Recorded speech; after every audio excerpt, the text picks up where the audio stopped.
Hi, I'm Ed Atchison. And I'm Michelle DeVoe. We just finished a 13,000-mile ride around the perimeter of the lower 48. This was a bucket list item for us. We've been planning it for 10 years, and we knew that we had to wait until we got retired to do it. So we retired about almost 2 years ago, and we just finished our ride. It took us almost 14 months. But what we want to do today is show you a little bit about our gear, our bikes, what worked for us. There's lots of other ways to do it, but this is what worked for us, and it's actually, we're doing this yesterday we got home, so we haven't unpacked yet. This is what we ended up with. We will weigh our bikes and let you know what they weigh, but we took the trip not knowing, because nobody wants to know how many pounds they're pedaling uphill. We do know that we sent over 30 pounds of gear home early in the ride that we figured out we didn't need. So we got kind of smart that way, thank goodness. Yes. Do you want to talk about your bike a little bit? Yeah, so I'll talk about the bike first. It's a Linsky Backroad titanium bike. Both of us have the same model of bike. Michelle's bike is custom made because both bikes have the 700 28C tires. The tires are Swavel Marathon Plus, and we did want to make sure that we had common components on each bike. So Michelle's bike had to be custom made because she's a little shorter than me, and we wanted her to have the same size wheels. So on my bike, I'll start with the handlebar bag. These are our Kell panniers. We picked our Kell because of the many different pockets that they have on the outside. It helps us organize. Now, they're not waterproof, but that was a choice we made, and we have rain covers for them, as well as inside of the panniers there are waterproof liners that we can put stuff in. But most of the time we just put on rain covers and everything stayed perfectly dry. So up here in the handlebar bag, I have a Nikon Z8 with a 24-70 and a 70-200 zoom, and it's inside, and in the front I keep some other miscellaneous gear. We chose to put the camera up in the front because it's a little bit better protected by the handlebars in case of a fall, as well as a little bit less sprung, less directly affected by road vibrations. On the front, I have the front panniers on each side.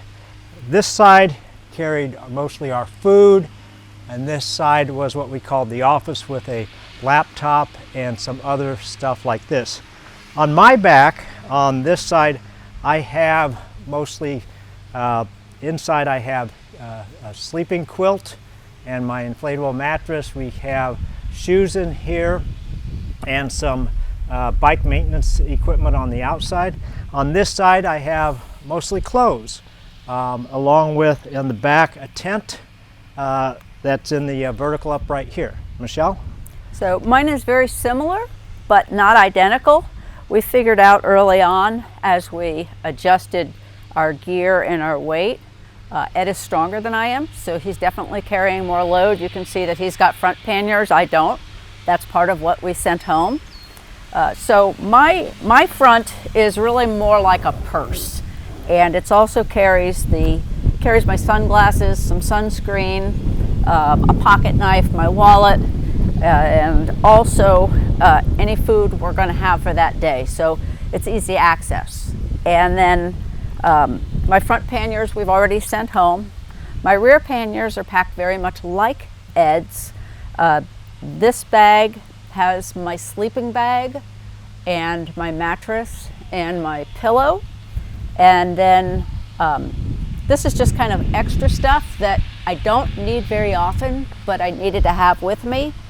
And then in this bag, I carried the rain covers, and I also have a small backpack. Ed has a small backpack too, so when we went home from our trip, or if we went to do laundry, or if we went to get groceries, it gave us a little bit of extra volume that we needed when our panniers were totally full. And then on this pannier, I also have clothes. And we'll talk a little bit more individually about what's in these bags, or what the clothes that we brought, the quantities and that kind of thing. And then on the outside, toiletries. The other things that you may not see really well, I've got a small bag here from Surface, and this is actually a bear horn. We didn't get it so much for bears as dogs. So when we come across a dog, we can either squirt our water bottle if we need to, or sound the horn in short bursts just to kind of make them want to go away and stay away from us.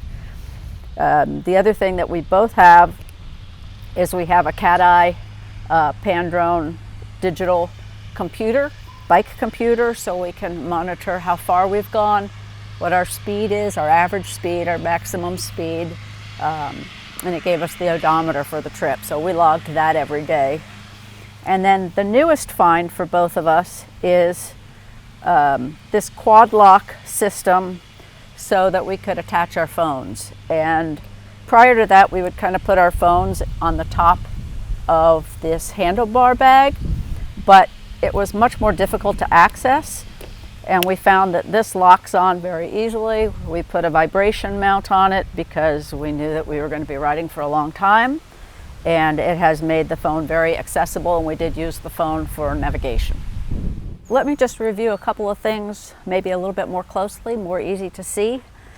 With this handlebar bag, it opens towards you, so it's really easy to get in, to get my sunglasses, to get my food.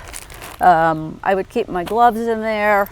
There's a zipper bag here that we could keep the wallets in here just so they didn't fall out. Headphones, rain covers. One of the neat things about this bag, well, I guess there's a couple of things, but with this bag, you've got a clear cover, and we bought these in like 2012, between 2012 and 2014. We bought the bikes in 2012. When we have paper maps or information that we need to easily access, we can put it in here, and it keeps it out of the rain, it keeps it from blowing away, but it keeps it visible. So that's a really nice feature. Right now, you'll see I've got a card that someone gave me at church and something from the butterfly exhibit in Key West, just because it makes me smile when I see it. The phone, I already explained that a little bit, but it's just got a quick release here. We did have to buy a special case for the quad lock, and it varies with the type of phone, but you can mount this. I mounted mine on my right side because I'm left-handed, and that just made more sense since I access everything from the left. When Ed reviews his bike, you'll see that he's done the exact opposite because that works better for him. These computers pop right off. Bluetooth, it's the CatEye Padrone digital, and they have proven very reliable. We have gone through a couple of batteries. Can't tell you exactly how long they lasted, but be prepared to replace batteries. We do have chargers and things too. Those are on Ed's bike. This could be used for snacks. I chose to use this for quick access to a dog deterrent. This was added mid-ride, so you don't necessarily have to have that. It just worked out for us. We do have, one of the nice things about these bikes and about a lot of touring bikes is that you're going to have 3 cages for water. And there were times when we were in the desert where we carried 14 liters of water. So we carried not only the water that we have here, and these are each 20-ounce bottles. We have a Gatorade bottle here because it's the only thing that would fit in behind this fender. Probably worth noting, we've got some really nice racks for our panniers. We do have carbon forks, and I think that the fenders are invaluable because when you're going through mud, when you're going through rain, you don't want all that stuff kicking up. So it's a little extra weight. I guess it's everybody can pick what their priorities are. For us, the ride was all about comfort. And so we sometimes carried maybe more weight than someone else would, but it's what made the ride comfortable for us, successful, happy, no fussing. So this worked for me. I usually keep Gatorade with ice in it as my first bottle. Water is my second bottle, and then I've got backup water here. My saddle is a Terry saddle. It's a women's specific butterfly. I've had this, not this saddle, this is a replacement saddle, but this style for the last 12 or 13 years. For me, it works really well. I'm very happy with it. It's got a little bit of a cush, but it's not too wide, not too narrow, not too hard, not too soft. It's kind of Goldilocks just right. The helmets that we chose are Giro. We picked, they used to be a much brighter color, I will tell you, but we picked the safety. We really wanted to be safe and be seen. So we picked, when we weren't wearing these jerseys, we had other jerseys and we wore safety vests. We also wore the bright color on our helmets. We have lights on the back of our helmets, and they are the Sigolite hot rod. So we put one up here to be seen, and we also have one on the back. Mine happens to fit best on the back of my rack here. I'm trying to think if there's anything else that's of note. We are going to go through the gear that's here. So probably the biggest thing, if you can just come on around here, this didn't show before. One of the things that I like is that the toiletry, we use this for toiletries. It just snaps right out and right in, so it's easy to get to. Everything, lots of zippers. So I had my emergency kit down here. Rain gear, we didn't really talk about that, but I've got arm warmers and leg warmers and my rain jacket here. And then I've got my rain pants on this side. We try not to ride in the rain. It's not fun and it's not safe, but sometimes that's where you get stuck in it and you want to be prepared. So we have definitely used these and they have served us well. Okay, I'll talk about my bike and some of the a little more details. We'll get into the interior question, what's in the inside of this after we do the overview. But some of the things I want to show here is I carried the pump, and so the pump was right here where typically you would find the pump. The same arrangement for the water bottles as Michelle. Some of the differences though that I have besides the extra front panniers are, if you'll come a little closer.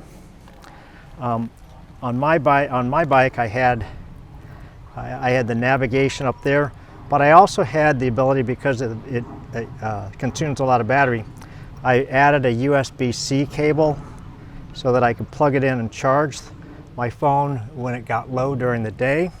And so all I did was run the cable back along the top tube and into the top of my pannier where there is a power bank.